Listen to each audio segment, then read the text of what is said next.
ونستعينه ونستغفره ونعوذ بالله من شرور أنفسنا ومن سيئات أعمالنا من يهده الله فلا مضل له ومن يضلل فلا هادي له وأشهد أن لا إله إلا الله وحده لا شريك له وأشهد أن محمدا عبده ورسوله يا أيها الذين آمنوا اتقوا الله حق تقاته ولا تموتن إلا وأنتم مسلمون يا أيها الناس اتقوا ربكم الذي خلقكم من نفس واحدة وخلق منها زوجها وبث منهما رجالا كثيرا ونساء واتقوا الله الذي تساءلون به والأرحام إن الله كان عليكم رقيبا يا أيها الذين آمنوا اتقوا الله وقولوا قولا سديدا يصلح لكم أعمالكم ويغفر لكم ذنوبكم ومن يطع الله ورسوله فقد فاز فوزا عظيما أما بعد فإن أصدق الحديث كتاب الله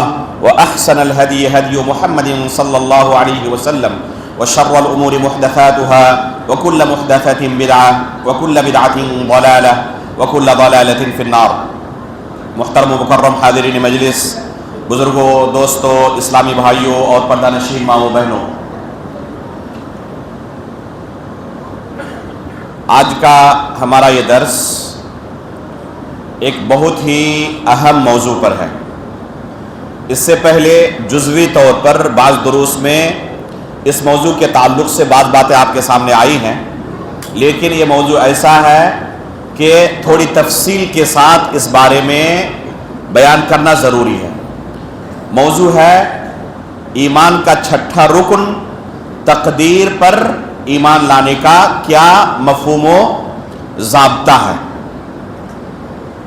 تقدیر پر ایمان لانا ایمان کا ایک اہم رکن ہے. ایمان کے کل کتنے ارکان ہیں؟ 6 ارکان ہیں. ان میں سے چھٹا رکن ہے تقدیر پر ایمان لانا، چاہے وہ تقدیر اچھی ہو یا بری ہو. عموماً دوسرے ارکان کے بارے میں گفتگو ہوتی ہے، لیکن تقدیر پر گفتگو نہ کے برابر ہوتی ہے. عام لوگ تو چھوڑ دیں، ہم مدرسے کے طلبہ سے بھی، اونچے درجے کے طلبہ سے پوچھتے ہیں، عموماً جواب نہیں دے پاتے، کیونکہ اس موضوع پر گفتگو بہت ہی کم ہوتی ہے. ضرورت ہے کہ دوسرے ارکان کے ساتھ ساتھ اس موضوع پر بھی گفتگو ہو، کیونکہ تقدیر پر اگر ہم ایمان نہ لائیں تو مؤمن نہیں ہو سکتے. اللہ کے رسول صلی اللہ علیہ وسلم نے خصوصی طور پر اس رکن کے بارے میں فرمایا، لا یؤمن المرء حتی یؤمن بالقدر خیرہ و شرہ. رسول اللہ صلی اللہ علیہ وسلم فرماتے ہیں کہ کوئی شخص اس وقت تک مؤمن نہیں ہو سکتا جب تک کہ تقدیر کی اچھائی یا برائی پر ایمان نہ لائے. اگر کسی کی تقدیر پر اچھائی ہو چاہے برائی ہو، ایمان نہ ہو، وہ شخص مؤمن نہیں ہو سکتا، اس کے ایمان کا تصور نہیں کیا جا سکتا. رسول اللہ صلی اللہ علیہ وسلم نے اپنی زندگی میں جن عظیم فتنوں کے بارے میں نام لے کر صراحت کے ساتھ اپنی امت کو تنبیہ کی تھی کہ یہ فتنے آئیں گے، یہ فتنے آئیں گے، ان میں سے ایک فتنہ تقدیر کے انکار کا فتنہ تھا. خود رسول اللہ صلی اللہ علیہ وسلم نے اپنی زندگی میں صحابہ اکرام کو یہ تعلیم دی تھی کہ جو فتنے میرے بعد دنیا میں ظاہر ہوں گے، ان میں سے ایک فتنہ کیا ہوگا؟ کچھ لوگ ایسے آئیں گے میری امت میں جو تقدیر کا انکار کریں گے. اور اللہ کے رسول صلی اللہ علیہ وسلم کی وفات کے چند سالوں کے بعد ہی صحابہ اکرام دنیا میں موجود تھے، یہ فتنہ ظاہر ہو گیا. یہ فتنہ کہاں سے ظاہر ہوا؟ آپ صحیح مسلم اٹھائیں، پہلی حدیث صحیح مسلم کے اندر اسی فتنے کے متعلق ہے. جو پہلی حدیث ہے صحیح مسلم میں، اس میں اس فتنے کا تذکرہ ہے. 2 جلیل القدر تابعی ہیں، ایک کا نام ہے یحییٰ بن یعمر اور ایک کا نام ہے حمید بن عبد الرحمن الحمیری. یہ دونوں علماء تابعین میں سے ہیں، انتہائی عظیم مقام و مرتبہ دونوں کا. صحیح مسلم کے اندر ان کی احادیث مروی ہے. اسی سے آپ ان کے علم و فضل کا اندازہ لگا سکتے ہیں کہ کس مقام پر فائز تھے.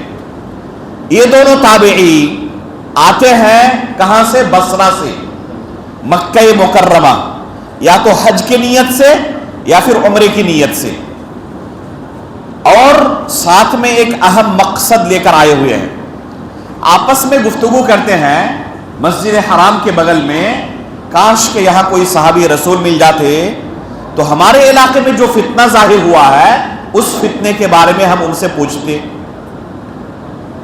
اسی دوران وہ دیکھتے ہیں کہ عبداللہ بن عمر رضی اللہ تعالیٰ عنہ، انتہائی جلیل القدر صحابی رسول عبداللہ بن عمر رضی اللہ تعالیٰ عنہ مسجد حرم کے اندر داخل ہو رہے ہیں.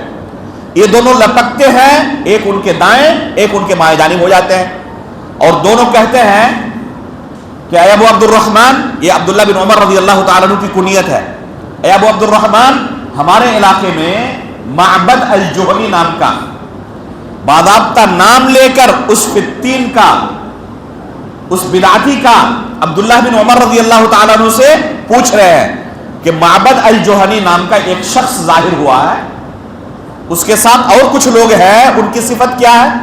قرآن میں مشغول رہتے ہیں اور علم کی باتیں بھی کرتے ہیں، لیکن وہ کہتے ہیں ان الامر انوف والا قدر، تقدیر نام کی کوئی چیز نہیں ہے، اور کسی چیز کا علم اللہ تعالیٰ کو کب ہوتا ہے؟ جب وہ چیز واقع ہو جاتی ہے، بعد میں اللہ تعالیٰ کو پتہ چلتا ہے، پہلے سے اللہ کو علم نہیں ہوتا. نعوذ باللہ من ذلک، یہ کفریہ کلمہ ہے. اگر کوئی شخص کہے کہ اللہ رب العالمین کو پہلے سے اس چیز کا علم نہیں تھا، واقع ہونے کے بعد علم ہوا، تو ایسا بندہ کافر ہو جائے گا.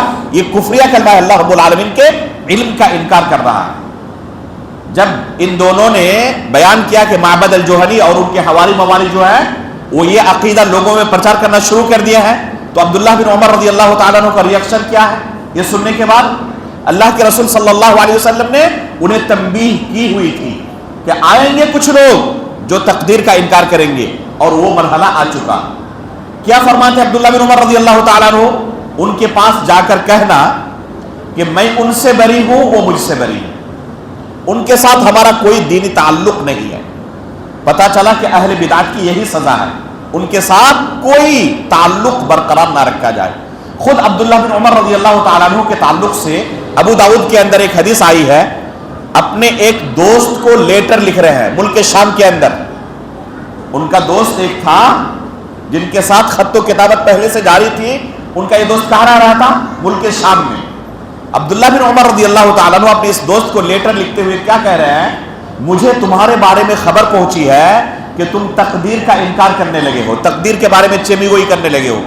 دیکھو تمہارے ساتھ تمام تعلقات کو توڑ رہا ہوں، آج سے تمہارے ساتھ میرا کوئی تعلق نہیں رہے گا، آئندہ سے مجھے کبھی کوئی خط مت لکھنا. یہ ایک صحابی رسول کا تعامل ہے ایک بدعتی کے ساتھ. ان کے ساتھ کیا کیا عبداللہ بن عمر رضی اللہ تعالیٰ عنہ نے؟ ان دونوں کو کیا جواب کہا؟ کیا جواب دیا؟ کہا کہ ان کو جا کر کہہ دینا کہ عبداللہ بن عمر ان سے بری ہیں، ان کے ساتھ کوئی تعلق نہیں ہے. اس کے بعد فرمایا کہ ان کو جا کر کہنا اگر وہ اللہ کے راستے میں احد پہاڑ کے برابر سونا خرچ کریں لیکن تقدیر پر ایمان نہ لائیں تو یہ بھی اللہ رب العالمین کے یہاں قابل قبول نہیں ہونے والا، کوئی فائدہ نہیں ملنے والا انہیں. ذرا غور کریں، احد پہاڑ کے برابر سونا خرچ کرنے کا کیا معنی ہے؟ پوری دنیا کی دولت آپ سونے میں کنورٹ کر دیں، گولڈ میں کنورٹ کر دیں، احد پہاڑ کے برابر نہیں ہو سکتی ہے. احد پہاڑ کوئی چھوٹا موٹا پہاڑ نہیں ہے. اگر آپ پوری دنیا بھی اللہ کے راستے میں خرچ کر دیں لیکن تقدیر پر ایمان آپ کا نہیں ہے، نجات مل جائے گی جہنم سے؟ نجات نہیں ملنے والی. تو یہ ایک صحابی رسول کا فتویٰ ہے، صحیح مسلم کے اندر یہ پہلی حدیث ہے، حدیث جبریل کے نام سے مشہور ہے. پھر انہوں نے وہ حدیث سنائی جو اللہ کے رسول صلی اللہ علیہ وسلم نے جبریل امین علیہ الصلوۃ والسلام کے جواب میں کہا تھا. جب پوچھا کہ ایمان کیا ہے تو کہا کہ ایمان کے 6 ارکان ہیں: ان تؤمن باللہ وملائکتہ والیوم الآخر ورسلہ وکتبہ ورسلہ وان تؤمن بالقدر خیرہ وشرہ. اللہ کے رسول صلی اللہ علیہ وسلم نے ایمان کے 6 ارکان کا تذکرہ کیا، جن میں سے چھٹے رکن کے طور پر تقدیر پر ایمان لانے کا اللہ کے رسول صلی اللہ علیہ وسلم نے بیان کیا. تو یہ حدیث دلیل ہے کہ اگر کسی کا تقدیر پر ایمان نہیں ہے، تقدیر کا انکار کرتا ہے، تو ایسا شخص کامیاب نہیں ہو سکتا.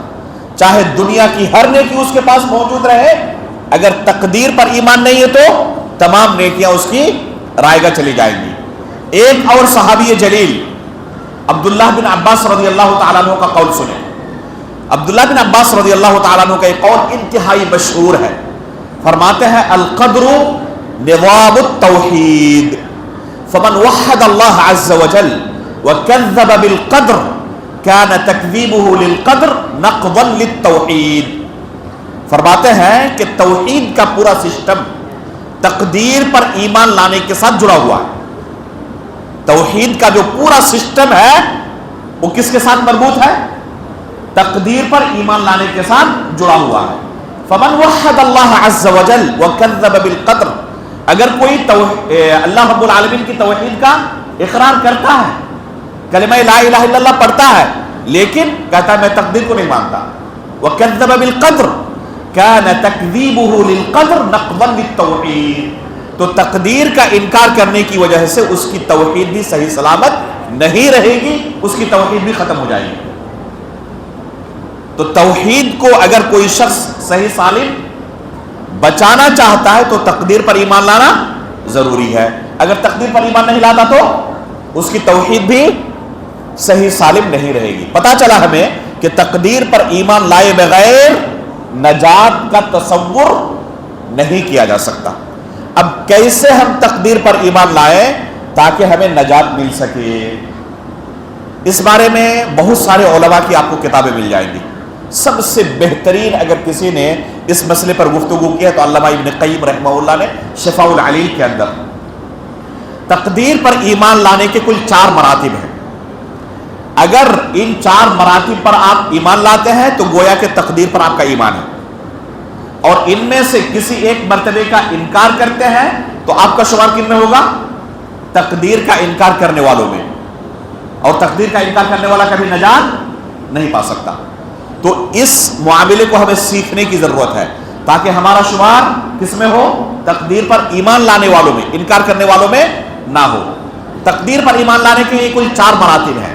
پہلا مرتبہ ہے، پہلا رکن ہے اس بات پر ایمان لانا کہ اللہ رب العالمین ہر چیز کا عالم ہے، ہر چیز کا علم رکھتے ہیں، ذرے ذرے کے بارے میں، اجمالی بھی تفصیلی بھی، اجمالی بھی اور تفصیلی بھی. اور یہ مقام و مرتبہ اللہ کے علاوہ کسی کو حاصل نہیں ہے. آپ یہاں پر آئے ہوئے ہیں، آپ کی بھی ایک پلاننگ ہوگی کہ یہاں سے جانے کے بعد آپ کیا کریں گے، آئندہ کل کیا کریں گے، پلاننگ ہے آپ کے پاس. لیکن یہ اس کہتے ہیں اجمالی علم.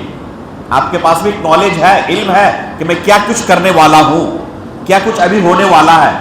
لیکن تفصیلی علم کیا کسی کے پاس ہے؟ تفصیلی علم مطلب ابھی آپ نکلے گھر جانے کے لیے، کس سے ملاقات ہوگی کہہ سکتے ہیں؟ ممکن ہے؟ کس راستے پر چل کے جائیں گے، کہاں پر آپ کا قدم گرے گا کہہ سکتے ہیں؟ نہیں کہہ سکتے. بلکہ آئندہ 2 منٹ کے بعد جس پوزیشن میں ابھی بیٹھے ہوئے ہیں کس پوزیشن میں رہیں گے کہہ سکتے ہیں؟ کوئی نہیں کہہ سکتا دنیا کا. جو لوگ دوسروں کا ہاتھ دیکھ کر مستقبل بتاتے ہیں ان سے آپ پوچھ لیجئے کہ آئندہ 5 منٹ کے بعد خود آپ کس پوزیشن میں رہیں گے، میں کس پوزیشن میں رہوں گا، بس اتنا بتا دو. نہیں بتا سکتا وہ. لیکن اللہ رب العالمین کو ہر چیز کا علم ہے. قرآن میں اللہ رب العالمین نے کیا فرمایا؟ وَعِندَهُ مَفَاتِحُ الْغَيْبِ لَا يَعْلَمُهَا إِلَّا هُوَ وَيَعْلَمُ مَا فِي الْبَرِّ وَالْبَحْرِ. اللہ رب العالمین کے پاس غیب کی کنجیاں ہیں، اس کے علاوہ غیب کوئی نہیں جانتا. وَيَعْلَمُ مَا فِي الْبَرِّ وَالْبَحْرِ، جو دریاؤں کے اندر ہے، جو خشکی کے اوپر ہے، ہر چیز کا اللہ رب العالمین علم رکھنے والے ہیں. صرف اس دیوار کے پیچھے کیا کچھ ہے آپ کو علم نہیں ہے، کیا کچھ ہو رہا ہے. جس زمین پر آپ بیٹھے ہوئے ہیں جانتے ہیں کہ اس کے نیچے کیا کچھ رکھا ہوا؟ کیڑے مکوڑے ہیں، سانپ بچھو ہیں، یا کوئی پیٹرول کا خزانہ ہے، سونے کا خزانہ ہے. کوئی جانتا ہے؟ نہیں پتا انسان کو. لیکن اللہ رب العالمین ہر چیز کا علم رکھنے والے ہیں. یہ مقام اللہ کے علاوہ کسی کو حاصل نہیں. آگے کیا کہا اللہ رب العالمین نے؟ وَمَا تَسْقُطُ مِن وَرَقَةٍ إِلَّا يَعْلَمُهَا، اگر کسی درخت سے کوئی پتا بھی گرتا ہے اللہ کو اس کا بھی علم ہوتا ہے. گرنے کا علم تو انسانوں کو، مخلوقات کو چھوڑ ہی دے، پتوں کی تعداد کا علم نہیں ہے کسی کو. ایک درخت کے اندر کہیں کہ کتنے پتے ہیں کہہ سکتا ہے کوئی؟ پورے آپ کے پودوٹور میں کتنے پتے ہوں گے، کتنے درخت ہوں گے نہیں کہہ سکتے آپ. پورے ملک میں کتنے ہوں گے، پوری دنیا میں کتنے ہوں گے، سمندروں کے اندر کتنے درخت ہیں، کہہ سکتا ہے کوئی؟ لیکن اللہ رب العالمین کا علم، اگر کسی درخت سے کوئی پتا بھی گرتا ہے نا، اللہ کو اس کا بھی علم ہوتا ہے۔ تو تفصیلی علم اللہ رب العالمین کو ہے ہر چیز کے بارے میں۔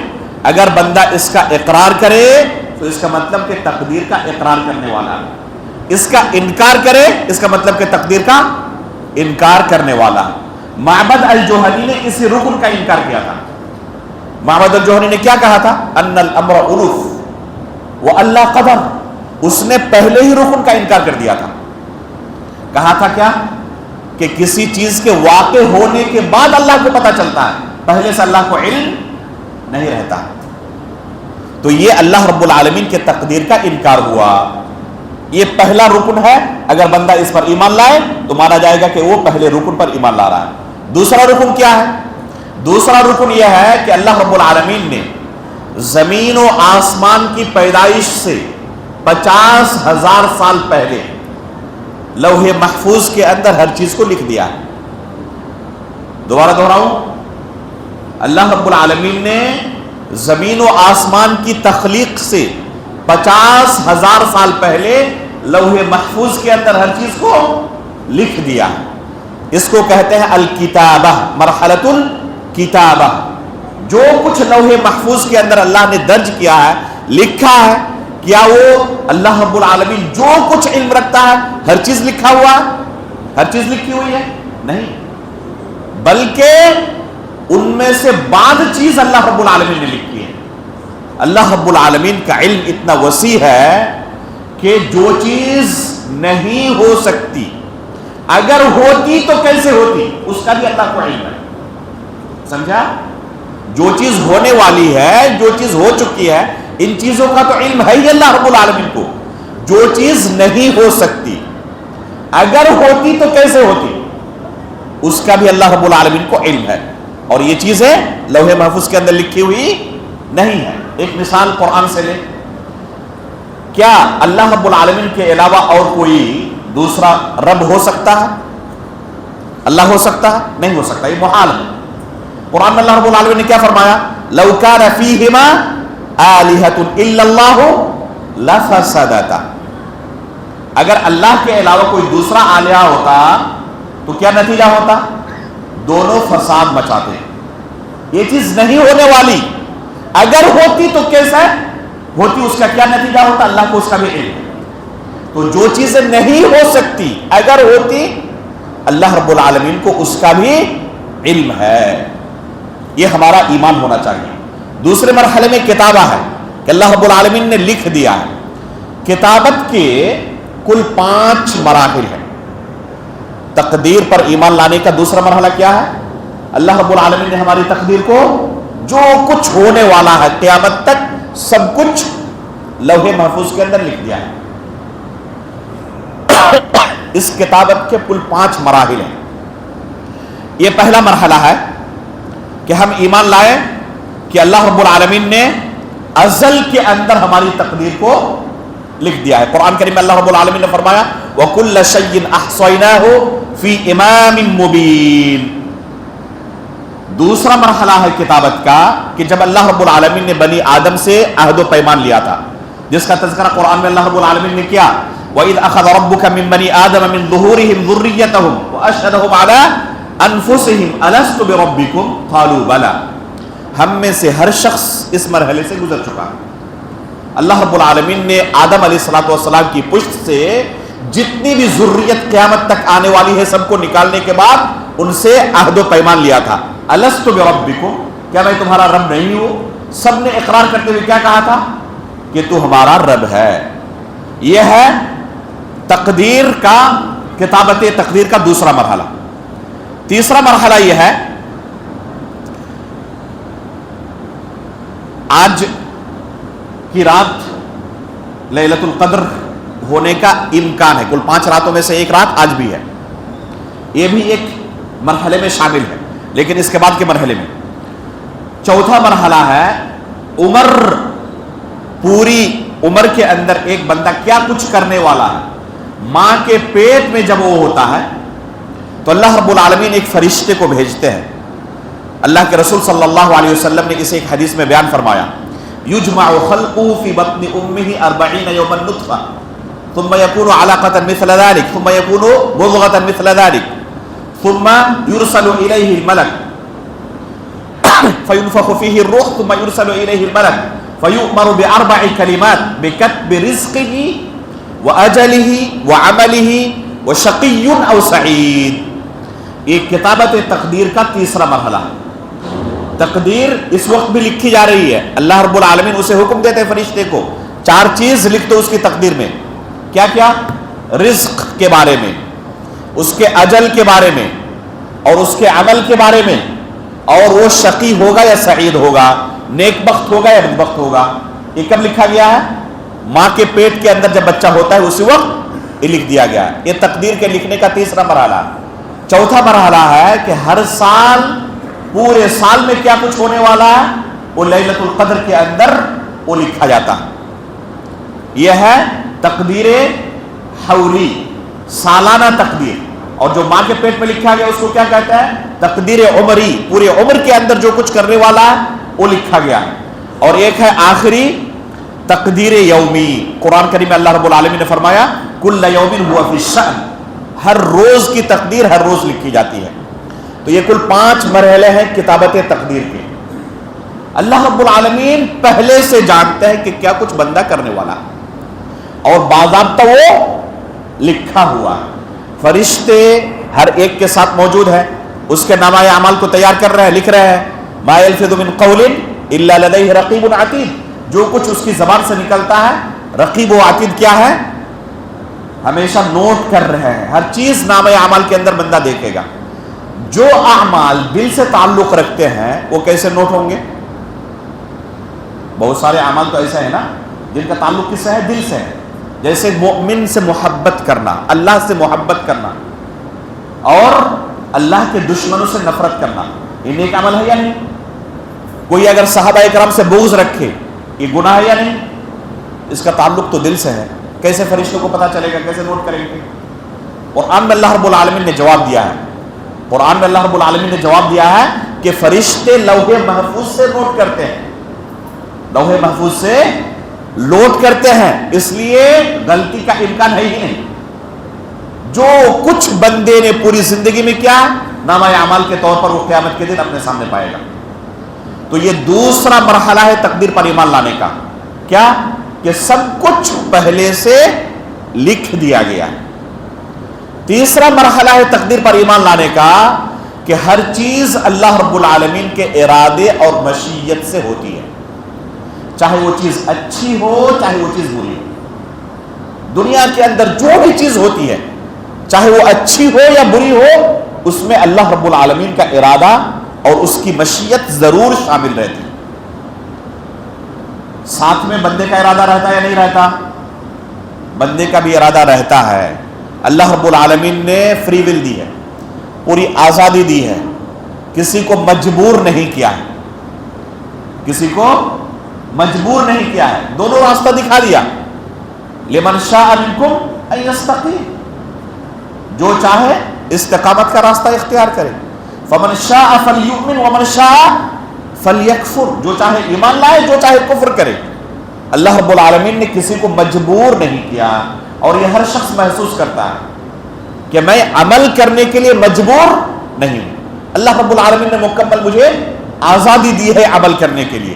کبھی کسی کو لگا کہ میں ایک علمی درس میں بیٹھنے کے لیے آ رہا تھا, لیکن کسی غیبی طاقت نے مجبور کر کے مجھے کسی شراب کے اڈے میں پہنچا دیا؟ کبھی کسی کو لگا؟ یا کبھی کوئی گناہ کرنے جا رہا تھا لیکن کسی غیبی طاقت نے اسے مسجد پہنچا دیا عبادت کرنے کے لیے؟ ایسا نہیں ہوتا ہے. اللہ تعالیٰ نے آزادی دی ہوئی ہے. یہی اہل سنت والجماعت کا عقیدہ ہے کہ اللہ رب العالمین نے انسان کو پوری آزادی دی ہے. انسان کا بھی ارادہ ہے, لیکن انسان کا یہ ارادہ اللہ رب العالمین کے ارادے کے ساتھ جڑا ہوا ہے, اللہ کے ارادے کے ماتحت ہے. وما تشاءون الا ان یشاء اللہ رب العالمین. یہ ہمارا عقیدہ ہے کہ جو کچھ ہم چاہتے ہیں وہ اللہ رب العالمین کی مشیت کے تحت ہوتا ہے. گمراہ فرقے جو پیدا ہوئے انہوں نے اس رکن کا انکار کیا. دو الگ الگ گمراہی کے شکار ہوئی ہیں، دو الگ الگ انتہا پر. ایک انتہا پر ایک گمراہ فرقہ پیدا ہوا جس کا نام ہے قدریہ، اور ایک دوسرا گمراہ فرقہ پیدا ہوا جس کا نام ہے جبریہ. یہ دونوں گمراہی کی دو انتہا پر ہیں. قدریہ نام کا جو گمراہ فرقہ ہے یہ کیا کہتے ہیں کہ انسان کو مکمل آزادی حاصل ہے گناہ نیکی کرنے کے لیے، اللہ کے ارادے کا کوئی دخل ہی نہیں ہے، اس میں اللہ کے ارادے کا کوئی دخل نہیں ہے. تو انہوں نے انکار کیا اللہ رب العالمین کے ارادے کا، اس لیے ان کا شمار کس میں ہوگا؟ تقدیر کا انکار کرنے والوں میں. قدریہ کیا ہے؟ تقدیر کے منکر ہیں، کیونکہ وہ اللہ رب العالمین کے ارادے کو تسلیم نہیں کرتے. اور قرآن میں بے شمار آیتیں ہیں جن میں اللہ رب العالمین کے ارادے کا تذکرہ ہے. فعال لما یرید، اللہ رب العالمین جو کچھ چاہتا ہے کرتا ہے. تو اللہ کے ارادے کا کوئی انکار کرے تو ایسا شخص تقدیر کا کیا ہے؟ منکر ہے، اور کبھی نجات نہیں پا سکتا. تو قدریہ نام کا فرقہ کیا کہتا ہے کہ بندے کا ہی مکمل ارادہ ہوتا ہے، اللہ کے ارادے کا کوئی عمل دخل اس میں نہیں ہوتا. دوسری انتہا پر ایک دوسرا گمراہ فرقہ ہے. کیا نام ہے اس کا؟ اس کا نام ہے جبریہ. یہ کیا کہتا ہے؟ یہ فرقہ کہتا ہے کہ انسان مجبور ہے، چاہے وہ نیکی کرے چاہے گناہ کرے.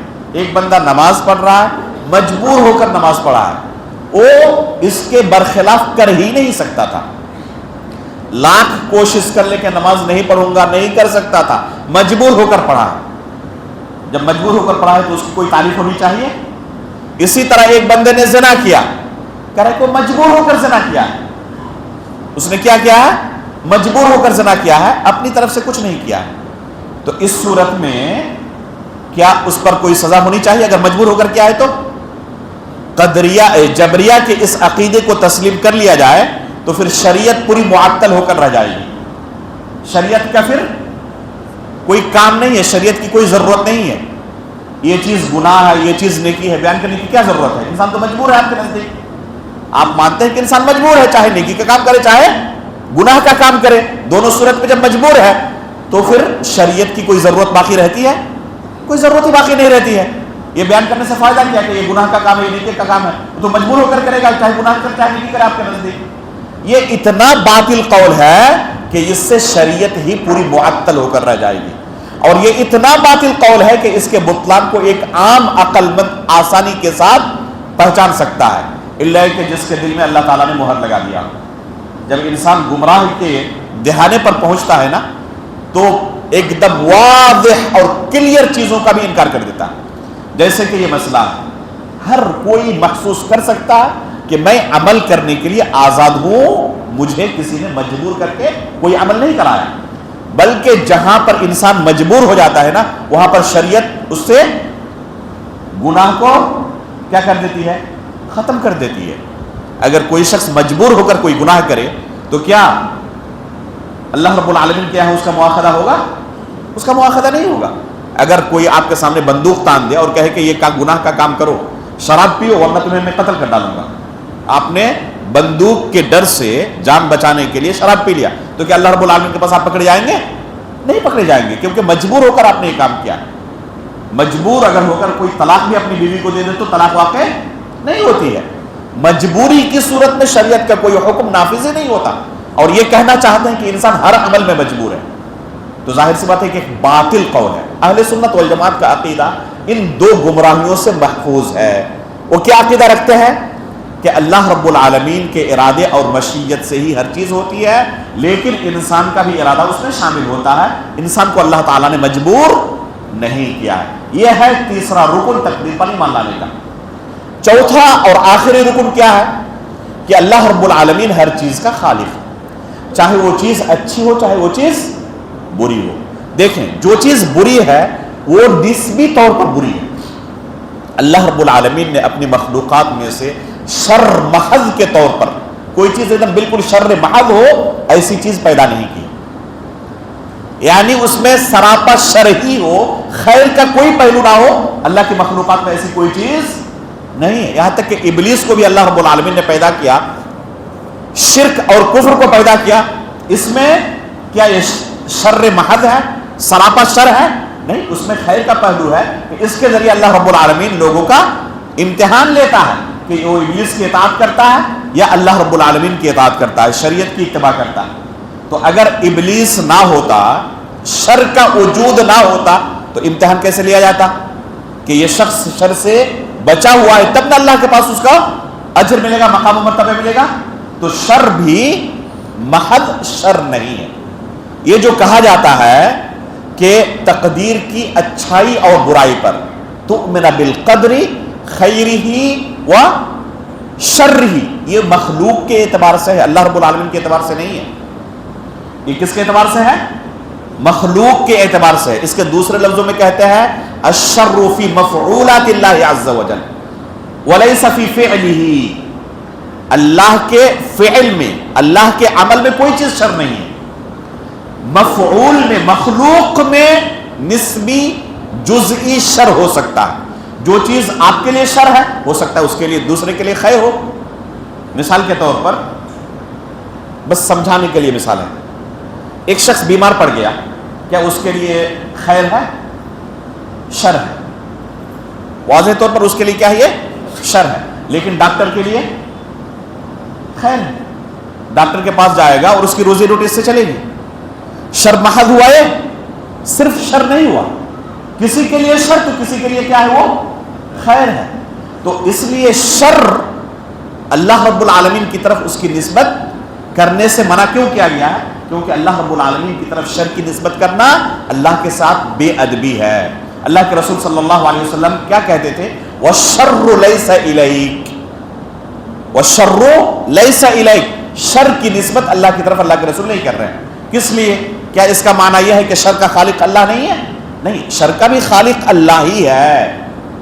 گمراہ فرقے کچھ پیدا ہوئے جنہوں نے کہنا شروع کیا کہ خیر کا خالق الگ ہے، شر کا خالق الگ ہے۔ اس طریقے سے کل کتنے خالق ہو جائیں گے؟ بے شمار۔ اور یہ شرک ہے اللہ رب العالمین کی ربوبیت میں۔ خالق فقط کتنے ہیں؟ اللہ رب العالمین ہے تنے تنہا، اس کے علاوہ کوئی خالق نہیں ہے۔ اس لیے ہم جو عمل کرتے ہیں اس کے بارے میں ہمارا عقیدہ کیا ہونا چاہیے؟ ہم بھی اللہ کی مخلوق اور ہمارے اعمال بھی اللہ کی مخلوق ہیں۔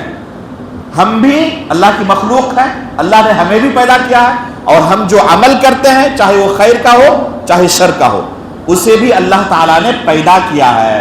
البتہ فاعل ہم ہیں، فاعل کام کرنے والے ہم ہیں، لیکن پیدا کرنے والے اللہ رب العالمین ہے۔ قرآن میں اللہ تعالیٰ نے فرمایا وَاللَّهُ خَلَقَكُمْ وَمَا تَعْمَلُونَ، اللہ تعالیٰ نے تمہیں بھی پیدا کیا اور جو تم عمل کرتے ہو اس عمل کو بھی اللہ تعالیٰ نے پیدا کیا۔ لہذا شر کی تخلیق کا انکار کرنا، یا ملحدین کی طرف سے آپ سنتے ہوں گے وہ کہتے ہیں کہ اگر اللہ موجود ہوتے تو یہ شر اتنا کیوں موجود ہے، اتنی برائیاں کیوں پائی جاتی ہیں؟ آپ نے ابھی جو ڈیبیٹ ہوا جاوید اختر کا، اس میں بھی یہ نقطہ دیکھا ہوگا۔ کیا کہہ رہے تھے کہ غزہ کے اندر 2-3 سال کی چھوٹی چھوٹی بچیوں کو اس طرح سے قتل کیا گیا، ان کے ساتھ ریپ کیا گیا اور کیا کچھ کیا گیا، تو کیا اللہ اگر موجود ہوتے تو یہ چیز قبول کر سکتے تھے؟ اس کا مطلب کہ اللہ کا وجود نہیں ہے، نعوذ باللہ من ذالک۔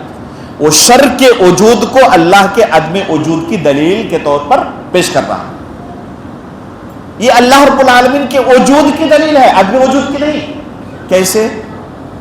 شر کیا صرف شر ہی موجود ہے یا خیر بھی موجود ہے؟ ساتھ میں خیر بھی موجود ہے۔ تو جب آپ شر کو اللہ کے عدم وجود کی دلیل مان رہے ہیں تو خیر کو اللہ کے وجود کی دلیل مانیے پھر۔ اور یہ ملحد تسلیم نہیں کرتا کہ اللہ رب العالمین موجود ہے، اس لیے وہ بھاگ نہیں پائے گا۔ اگر اس کی بات 1 منٹ کے لیے مان بھی لی جائے کہ چلو ہم مان لیتے 1 منٹ کے لیے فرضی طور پر کہ شر اس بات کی دلیل ہے کہ اللہ کا وجود نہیں، نعوذ باللہ من ذالک، تو جو خیر ہے وہ کس بات کی دلیل ہے پھر؟ خود آپ کے بقول وہ اللہ کے وجود کی دلیل ہے۔ پھر تو آپ تسلیم کر لیں کہ خیر موجود ہے اور اکثر خیر ہی موجود ہے، تو آپ پھر اللہ رب العالمین کو وجود کو تسلیم کریں۔ ہمارا بحیثیت مسلمان کیا عقیدہ ہے؟ خیر کا ہو چاہے شر کا ہو، دونوں کا خالق اللہ رب العالمین ہے، اور یہ شر بندوں کے لحاظ سے ہے، اللہ رب العالمین کے لحاظ سے نہیں ہے۔ اب اگر کوئی کہے کہ ہمارے ساتھ یہ شر ہو گیا تو کیوں ہوا، یہ نہیں ہونا چاہیے تھا، تو انسان اپنی چھوٹی عقل سے اللہ کی تقدیر پر اعتراض کر رہا، اللہ کے فیصلے پر اعتراض کر رہا۔ اس کے پاس کتنی عقل ہے؟ انتہائی ناقص محدود عقل ہے، اور اس ناقص محدود عقل سے اللہ کے فیصلے پر اعتراض کر رہا کہ ایسا کیوں ہوا، اس طرح ہوتا تو زیادہ بہتر تھا۔ اسے آپ ایک دوسری مثال سے سمجھیں۔ دنیا کے اندر بھی ہم جس معاشرے میں زندگی گزار رہے ہیں، ہر ایک کو ہر ایک کے عمل میں اعتراض کرنے کا حق نہیں ملتا ہے۔ ایک ڈاکٹر ہے، بڑا ماہر ہے اپنے فیلڈ کے اندر، ٹھیک ہے، ایک مریض کو وہ آپریشن تھیٹر میں لے جا رہے ہیں اور کہہ رہے ہیں کہ اس مریض کو بچانے کا بس یہی ایک راستہ بچا ہوا کہ اس کو ابھی آپریشن کرنا پڑے گا، اس کے ہارٹ کا آپریشن کرنا پڑے گا۔ اب اگر وہاں پر ایک عام آدمی جا کر، یا کوئی انجینئر جا کر، کوئی وکیل جا کر، سپریم کورٹ کا جج جا کر، جو ڈاکٹر نہیں ہے، وہ اس میدان کے بارے میں کچھ نہیں جانتا، جا کر کہے کہ اس کو آپ آپریشن نہ کریں، دوسرے طریقے سے ٹریٹمنٹ کریں، تو کیا یہ ڈاکٹروں کی ٹیم جو ڈاکٹر نہیں ہے ان کی بات مان لے گی؟ نہیں مانے گی۔ پوری دنیا کے لوگوں کے سامنے بھی اگر وہ چیخے چلائے کہ یہ لوگ غلط کر رہے ہیں، میں صحیح کہہ رہا ہوں، کوئی اس کی بات سنے گا؟ نہیں سنے گا۔ ایک انجینئر ہے، ایک پل تعمیر کر رہے ہیں اور وہ کہہ رہے ہیں کہ یہی سب سے بہترین اس کی ڈیزائن ہے، ایک عام آدمی جا کے کہہ رہا میرے خیال سے یہ درست نہیں ہے، اس طرح نہیں، اس طرح کرنا چاہیے، مان لیں گے وہ؟ آپ کا ایک چھوٹا سا بیٹا ہے، 5 سال کا، 6 سال کا، آپ گھر بنا رہے ہیں، وہ کہہ رہا ہے آپ صحیح طریقے سے گھر نہیں بنا رہے ہیں، میری رائے کے مطابق یہاں پہ کچن ہونا چاہیے، یہاں پہ باتھ روم ہونا چاہیے۔ اب مان لیں گے اس چھوٹے بچے کی بات؟ کوئی دنیا کا مانے گا؟ اب کیا کہیں گے کہ بیٹے ابھی تمہارے پاس چھوٹی سی عقل ہے، تم ابھی دنیا نہیں دیکھے ہو، میری عمر کو پہنچ جاؤ گے تم پھر بات کر سکتے ہو، ابھی تم اس معاملے میں تمہیں بات کرنا زیب نہیں دیتا ہے۔ یہ چیز ایسی ہے، بدیہی ہے کہ ہر شخص اسے سمجھتا ہے، نہیں سمجھتا کہ چھوٹی عقل والے کو کوئی حق نہیں پہنچتا بڑی عقل والے کے عمل پر اعتراض کرنے کا۔ اب دیکھیں کہ بندہ جب اللہ رب العالمین کے فیصلے پر اعتراض کرتا ہے کہ اس کو کیوں غریب بنایا، اسے اندھا کیوں بنایا، اسے لنگڑا کیوں بنایا، اسے کوما کے اندر کیوں پھینک دیا اللہ تعالیٰ نے، تو کیا کہہ رہا ہے دوسرے لفظوں میں؟ چھوٹی عقل لے کر اللہ کے فیصلے پر اعتراض کر رہا ہے، حالانکہ خود اپنی عملی زندگی میں جب اس کے کام میں کوئی دوسرا دخل دیتا ہے چھوٹی عقل والا تو اس کی کوئی اہمیت نہیں دیتا ہو، اگر تم کیا جانتے ہو، مجھ سے زیادہ جانتے ہو، اس میدان کا میں کیا ہوں، اسپیشلسٹ ہوں، مجھ سے زیادہ تم تھوڑے جانتے ہو۔ لیکن وہی بندہ جب اللہ کی تقدیر پر اعتراض کرتا ہے تو اس چیز کو بھول جاتا ہے۔ لہذا حقیقت میں اگر بندہ سمجھ لے اس چیز کو تو کبھی اللہ کی تقدیر پر اعتراض نہیں کر سکتا۔ اللہ رب العالمین بہتر جانتا ہے تم سے، بلکہ اللہ رب العالمین اگر تقدیر کو یعنی مستقبل کو کھول دے تمہارے لیے تو ہر بندہ، مومن بندہ، اپنے لیے وہی اختیار کرے گا جو اللہ رب العالمین نے اس کے لیے اختیار کیا۔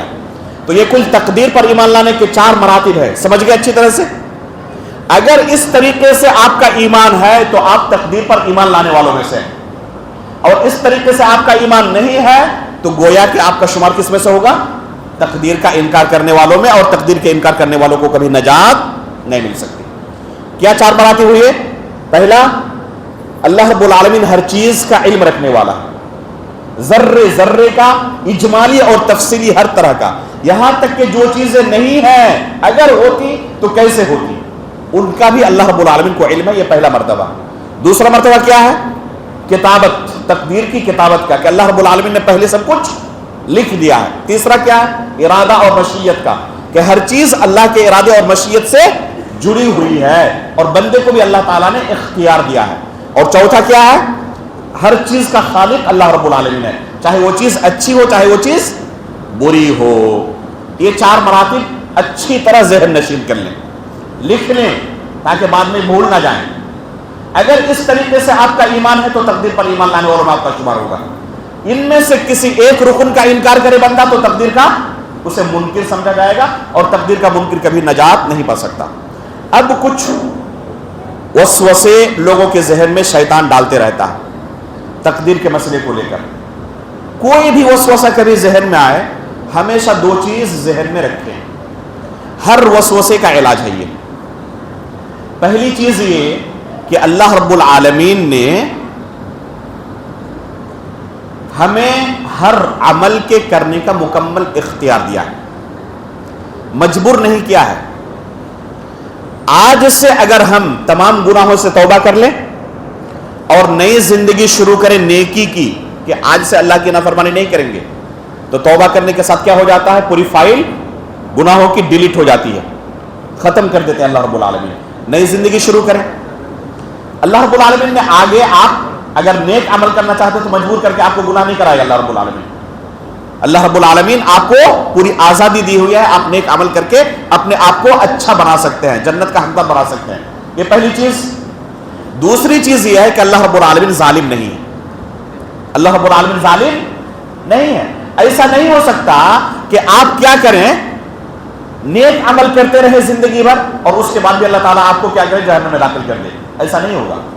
یہ تو ہو سکتا ہے کہ آپ گناہ کریں اور توحید کی برکت کی وجہ سے اللہ رب العالمین تمام گناہوں کو معاف کر کے آپ کو ڈائریکٹ جنت میں داخل کرے، لیکن ایسا نہیں ہوگا کہ آپ نے زندگی بھر نیکی کی، اس کے باوجود اللہ تعالیٰ نے تمام نیکیوں کو برباد کر کے آپ کو جہنم میں داخل کر دیا۔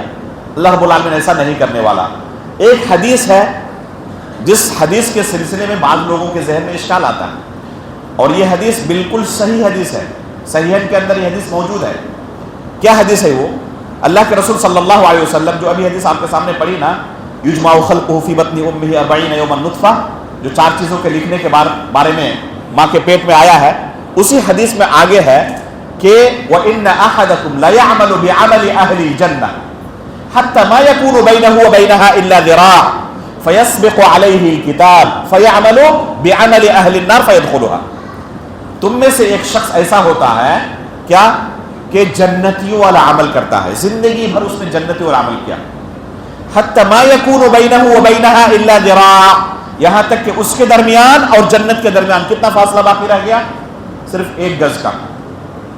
فیعمل بعمل اہل النار فیدخلوها، اور جب اتنا فاصلہ باقی رہ گیا تھا 1 گز کا، تو اس وقت کوئی جہنمی والا عمل کرتا ہے اور جہنم میں داخل ہو جاتا ہے۔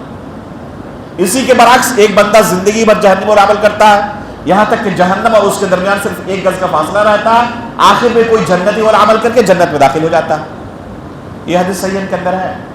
بعض لوگوں کو اس طرح کی اور بھی آپ کو کچھ حدیثیں مل جائیں گی صحیح بخاری اور صحیح مسلم کے اندر۔ اس لیے میں نے کہا کہ کبھی بھی کوئی آپ کے ذہن میں اشکال آئے تو علاج یہی ہے، اس حدیث کا اگر کوئی بھی شخص سنے تو کہے پھر عمل کر کے فائدہ کیا ہے؟ پہلے ہی جب کچھ لکھ دیا گیا ہے، فَيَسْبِقُ عَلَيْهِ الْكِتَابِ، اللہ کے رسول نے فرمایا کہ تقدیر سبقت کر جاتی ہے، آخر میں جنتی والا عمل کر کے جنت میں داخل ہوتا، آخر میں جہنم والا عمل کر کے جہنم میں داخل ہو جاتا، پھر عمل کر کے فائدہ کیا؟ آخر میں جو تقدیر میں ہوگا عمل کر لیں گے، جنت یا جہنم چلے جائیں گے، اپنے ہاتھ میں تو ہے ہی نہیں۔ یہ بندہ سمجھ کے کیا کرتا ہے؟ مایوس ہو جاتا ہے اللہ کی ذات سے، بلکہ بدظن ہو جاتا ہے اللہ کی ذات سے، مایوس نہیں ہوتا کہ عمل کر کے کوئی فائدہ نہیں ہے۔ اگر تقدیر میں لکھا ہے جنت جانا تو جنت جائیں گے ہی، جہنم جانا لکھا ہے تو کوئی چیز بچا ہی نہیں سکتی، جہنم تو جانا ہی ہے۔ کیا معاملہ ایسا ہی ہے؟ میرے بھائیو، معاملہ ایسا نہیں ہے۔ اس حدیث کا معنی یہ ہے کہ اس حدیث کے اندر جس شخص کا تذکرہ کیا گیا ہے، یہ شخص دراصل منافق تھا۔ اس نے لوگوں کو بیوقوف بنایا اپنی پوری زندگی کہ میں تمہاری طرح ایک مسلمان ہوں، مؤمن ہوں۔ لوگوں کو بظاہر لگ رہا تھا کہ یہ جنتیوں والا عمل کر رہا ہے، حقیقت میں اس نے زندگی میں کبھی ایک دن بھی جنت والا عمل کیا نہیں تھا، کیونکہ اللہ پر ایمان ہی نہیں تھا۔ لوگوں کو بیوقوف بنا رہا تھا کہ میں مؤمن ہوں، حالانکہ تھا کیا؟ وہ اصل میں منافق تھا، ایمان لایا ہی نہیں تھا، کلمے کا اقرار دل سے کیا ہی نہیں تھا، زندگی بھر منافقت کی زندگی گزاری، لوگوں کو مومنین کو بیوقوف بنایا۔ آخر میں وفات سے پہلے اللہ تعالیٰ اس کا راز فاش کر دیتا ہے، اس کے چہرے سے نقاب کو اتار دیتا ہے، اور آخر میں جہنمی والا عمل کر کے جہنم میں پہنچ جاتا ہے۔ تو اس کے ساتھ کوئی ناانصافی ہوئی؟ اس نے زندگی بھر جہنم والا عمل کیا تھا، لوگوں کو لگ رہا تھا۔ یہی حدیث دوسری روایت میں دوسرے الفاظ کے ساتھ آئی ہوئے، جس میں کیا لفظ ہے؟ فیما یبدو للناس، لوگوں کو لگ رہا تھا کہ جنتی والا عمل کر رہا ہے، لیکن حقیقت میں اس نے جنتی والا عمل کبھی کیا نہیں تھا، اس لیے اسے لوگوں کو دیکھ کر لگا کہ جنتی ہے، آخر میں جہنمی والا عمل کیا، جہنم پہنچ گیا۔ معاملہ یہ ہے کہ زندگی بھر پہلے دن سے آخر تک جہنمی والا عمل نہیں کیا تھا، اس نے لوگوں کو صرف بیوقوف بنا رہا تھا، آخر میں بس اللہ تعالیٰ نے پردہ ہٹا دیا، نقاب اتار دیا، لوگوں کو پتہ چل گیا کہ جہنمی ہے۔ ایک شخص کے بارے میں اللہ کے رسول صلی اللہ علیہ وسلم کے زمانے میں ملتا ہے، صحیح بخاری کے اندر، ایک جنگ میں بڑی بہادری کے ساتھ، بے جگری کے ساتھ لڑ رہا تھا، جہاں سے داخل ہوتا دشمنوں کا صفائی کر کے نکل جاتا۔ ایک صحابی نے کہا کہ اس نے آج جو اسلام کی خدمت کی ہے کسی نے نہیں کی ہے، اس نے جو آج اسلام کی خدمت کی ہے کسی نے ایسی خدمت نہیں کی ہے۔ تو اللہ کے رسول نے فرمایا اما انہ من اہل النار، اس کے باوجود بندہ جہنمی ہے۔ بڑا تعجب ہوا صحابہ کرام کو کہ سب سے زیادہ اسلام کی خدمت کرنے والا یہی بندہ ہم سمجھ رہے تھے، اور وہی جہنمی، آخر کیا وجہ ہے؟ کہتے ہیں کہ اس کے پیچھے لگ گیا کہ دیکھو اس کا انجام کیا ہوتا۔ اسی جنگ میں اس کی وفات ہوئی۔ کیسے؟ دشمنوں کی طرف سے ایک وار آئی، زخمی ہو گیا، برداشت نہیں کر سکا، اپنی تلوار زمین پر رکھی اور نوک کو سینے پر رکھا، اپنے آپ کو تلوار پر گرا لیا، دوسری طرف سے تلوار نکل گئی، خودکشی کی موت مرا وہ۔ یہ صحابی دوڑے ہوئے اللہ کے رسول کے پاس آیا اور کہا کہ اللہ کے رسول صلی اللہ علیہ وسلم میں مسلمان ہونا چاہتا ہوں۔ پہلے ایسے مسلمان تھے۔ اللہ کے رسول نے پوچھا کیا ہوا؟ تو پھر یہ پوری تفصیل بیان کی جس کے بارے میں اللہ کے رسول آپ نے کہا تھا کہ جہنمی ہے، خودکشی کی موت مرا اس نے، خودکشی کی موت اس نے اختیار کی۔ تو پتہ چلا کہ یہ بندہ پہلے ہی سے منافق تھا، مسلمان تھا ہی نہیں۔ آخر میں اللہ رب العالمین نے کیا کیا؟ اس کے چہرے سے نقاب کو اتار دیا اور لوگوں کو پتہ چل گیا کہ یہ اصل میں تھا کیا۔ تو ایسا نہیں ہوگا کہ آپ زندگی بھر جنتی والا عمل کریں اور اس کے باوجود بھی تقدیر کی وجہ سے جہنم آپ کو جانا پڑے۔ اگر کوئی بندہ جنتی والا عمل کرے گا تو اللہ رب العالمین اس کا خاتمہ بالخیر کریں گے۔ کوئی حقیقت میں منافق ہوگا تو پھر اس کا خاتمہ بالشر ہو سکتا۔ لہذا انسان کو کس پر توجہ دینی چاہیے؟ عمل کرنے پر۔ جو گناہ سرزد ہو چکی آج ہی توبہ کریں اور ایک نئی زندگی کی شروعات کریں، اور یقین رکھیں کہ اگر آپ نے نیک عمل کیا، کوشش میں لگے رہے، تو اللہ تعالیٰ نے وعدہ کیا ہے والذین جاہدوا فینا لنہدینہم سبلنا، جو لوگ کوشش کرتے ہیں ان کے لیے ہم راستہ آسان کر دیتے ہیں۔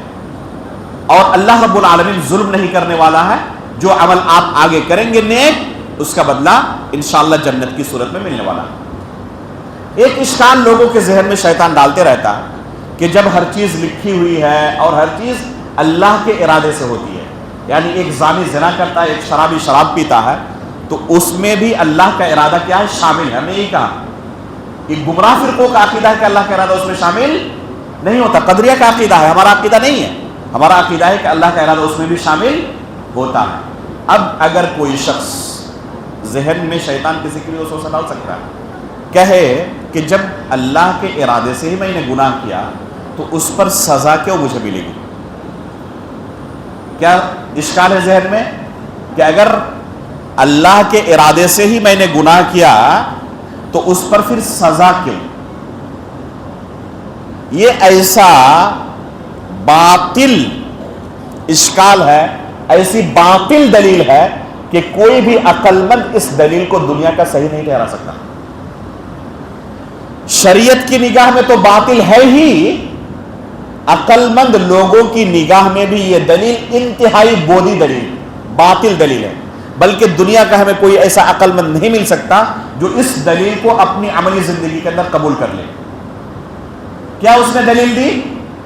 اللہ کی تقدیر کو، ارادے کو اس نے دلیل بنایا اپنے گناہ پر، کہ جب اللہ کا ارادہ شامل تھا اس گناہ کے کرنے میں تو سزا کیوں مجھے ملے گی؟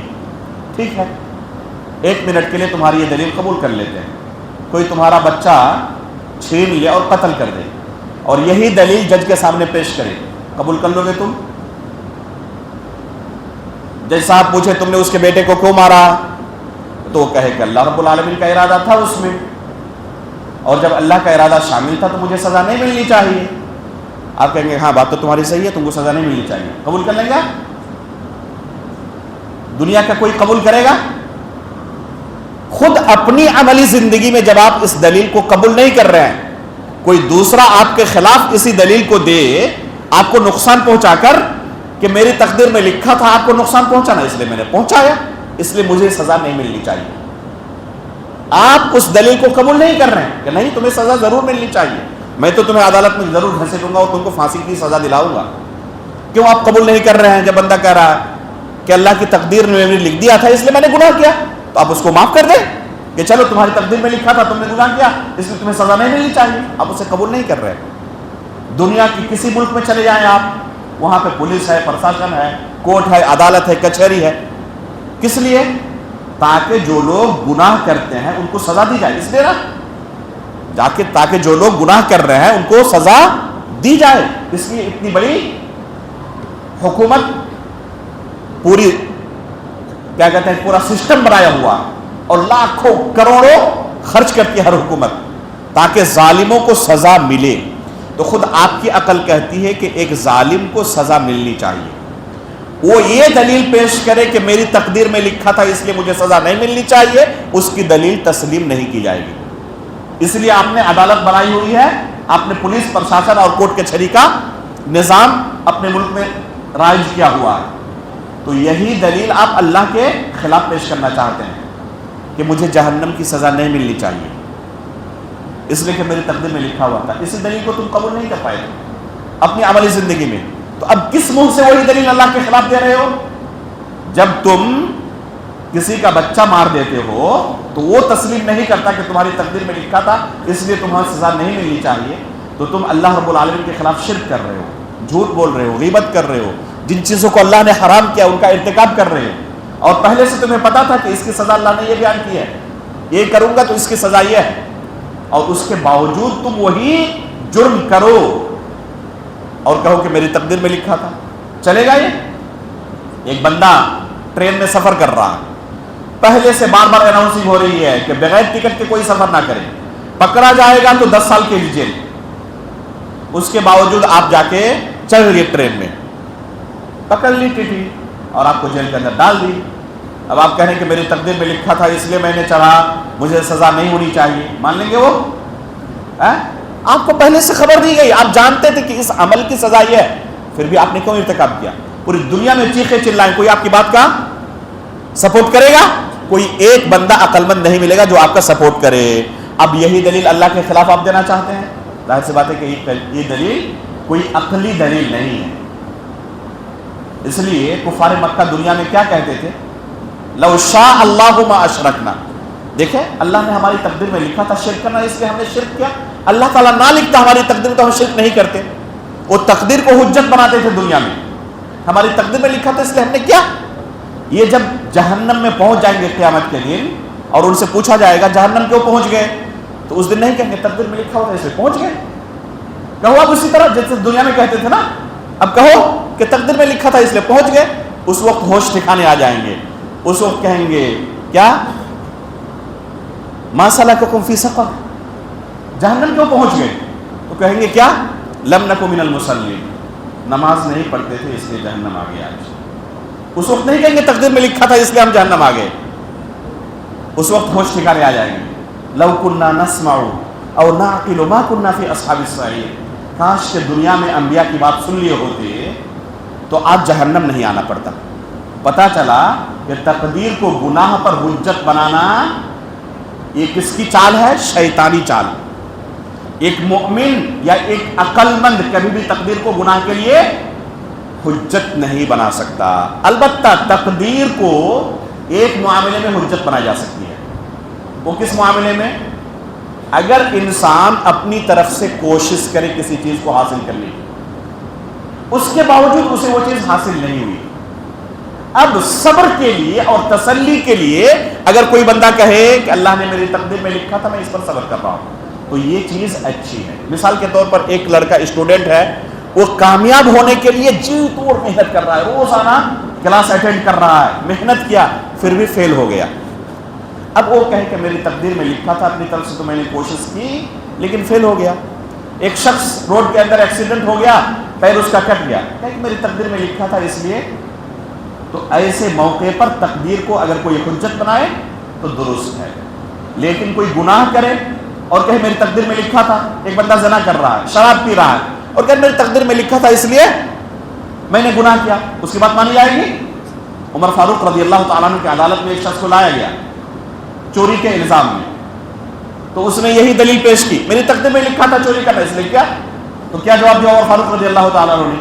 ابھی جو تمہارا ہاتھ کاٹیں گے نا یہ بھی تقدیر میں لکھا ہوا ہے، ابھی تمہارا ہاتھ کاٹنے والے ہیں ہم، یہ بھی تقدیر میں لکھا ہے، ایسا نہیں کہ تقدیر سے خارج ہے، اس لیے اس پر صبر کرو اب تم. تو کیا پتا چلا؟ گناہ پر تقدیر کو حجت نہیں بنا سکتے. تقدیر کو حجت کب بنائیں گے؟